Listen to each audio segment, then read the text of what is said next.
వంకాయలు, ఉల్లిపాయ, పచ్చిమిరపకాయ తీసుకోవాలి. తర్వాత పచ్చిమిరపకాయలు, ఉల్లిపాయ కలిపి గ్రైండ్ చేసుకోవాలి మిక్సీలో. వంకాయలు ఇలా కట్ చేసుకోవాలి. మిక్సీలో గ్రైండ్ చేసిన తర్వాత పసుపు, కారం, ఉప్పు వేసుకొని ఆ పేస్ట్ లాగా చేసుకోవాలి.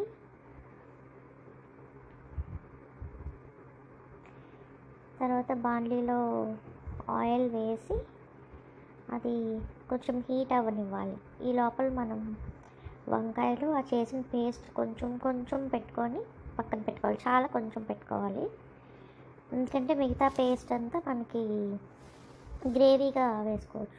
ఇప్పుడు ఆయిల్ హీట్ అయిన తర్వాత ఈ వంకాయలన్నీ దాంట్లో వేసుకొని బాగా సిమ్లోనే పెట్టుకొని బాగా మగ్గాలి.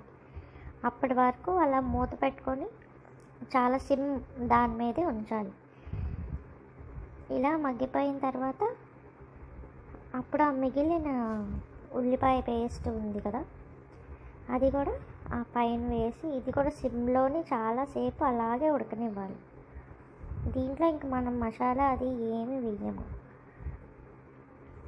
ఇలాగా ఉడికిపోయిన తర్వాత కొంచెం వాటర్ వేసి మళ్ళీ మగ్గనివ్వాలి. ఇలా అవుతుంది మనకి గ్రేవీ. తర్వాత పాలు పోయాలి, కొంచెం కొంచెం ఎక్కువే పాలు పోయాలి. సాల్ట్ అది చూసుకోవాలి. ఇంకంతే. ఇది కూడా అలాగే సిమ్లోనే ఉంచాలి, బాగా సిమ్